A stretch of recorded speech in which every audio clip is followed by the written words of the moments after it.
समोर येते ती आपण पाहणार आहोत। प्रांजल खेवलकर आणि इतर आरोपींना ड्रग्जचं सेवन केलं नसल्याचं सूत्रांकडून कळतंय। खेवलकर प्रकरणात फॉरेन्सिकचा अहवाल पोलिसांना प्राप्त झालेला आहे। प्रांजल खेवलकर आणि इतर आरोपींनी ड्रग्जचं सेवन केलं नसल्याचं सूत्रांकडून कळतंय। खेवलकर प्रकरणामध्ये फॉरेन्सिक अहवाल पोलिसांना प्राप्त झाला। या संदर्भात अजिंक्य धायगुडे आमचे प्रतिनिधी आपल्याला सविस्तर अपडेट्स देत आहेत। या अहवालात नेमकं काय म्हटलेलं आहे अजिंक्य? वर्षा अगदी बरोबर आहे। खराडी ड्रग्ज पार्टी प्रकरणी एकनाथ खडसेंचे जावई आणि प्रांजल खेवलकर आणि इतर 6 आरोपींना अटक करण्यात आली होती आणि अटक केल्यानंतर पोलिसांनी त्यांचे रक्ताचे नमुने फॉरेन्सिकला पाठवले होते। काही दिवसांपूर्वी हे फॉरेन्सिकचे रिपोर्ट जे आहेत ते पुणे पोलिसांना प्राप्त झाले आणि त्या रिपोर्टमध्ये या कोणत्याही आरोपीने ड्रग्जचं सेवन केलं नव्हतं असे रिपोर्ट आलेले आहेत आणि तेच रिपोर्ट पोलिसांनी चार्जशीटमध्ये देखील दिलेले आहेत, ते न्यायालयात देखील सादर करण्यात आलेले आहेत।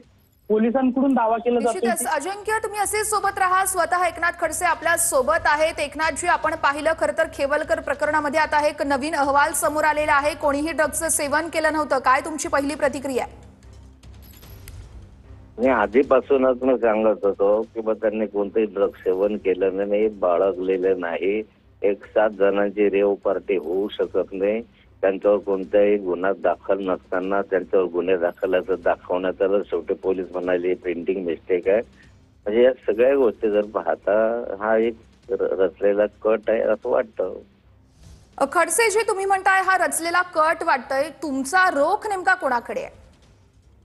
मला काही सांगायची गरज नाही कोणावर आहे, सगळ्या जनतेला माहित आहे कोणावर आहे। पुढे तुमची नेमकी काय भूमिका असणार आहे या सगळ्या प्रकरणामध्ये?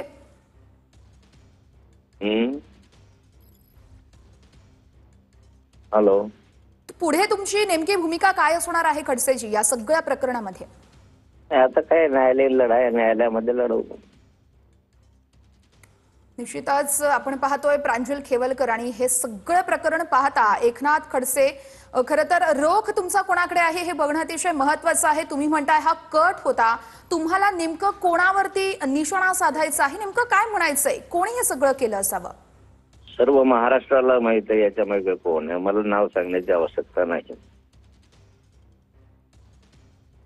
निश्चितच खडसेचे धन्यवाद तुम्ही दिलेल्या या प्रतिक्रियेसाठी। तर प्रांजल खेवलकर आणि इतर आरोपींनी ड्रग्जचं सेवन न केल्याचं एक अहवाल प्राप्त झालेला आहे। पुन्हा एकदा जाऊयात, अजिंक्य आमचे प्रतिनिधी आहेत आपल्यासोबत। अजिंक्य, आपण ऐकलंच असेल खडसेंनी नेमकं काय म्हटलंय? हो, अगदी बरोबर आहे। प्रांजल खेवलकर आणि इतर आरोपींचा ज्यावेळेस पोलिसांनी ताब्यात घेतलं त्यावेळेस त्यांच्याकडे ड्रग्ज आढळून आलं होतं। त्यामुळे पोलिसांनी या सर्वांचा रक्ताचे नमुने घेतले होते आणि हे नमुने सगळे जे आहेत ते फॉरेन्सिकला पाठवण्यात आले होते आणि फॉरेन्सिककडून त्या सगळ्यांचा अहवाल प्राप्त झालेला आहे। या आरोपींपैकी किंवा नक्कीच अजिंक्य, या संदर्भातले अपडेट घेऊ। तुर्तास धन्यवाद।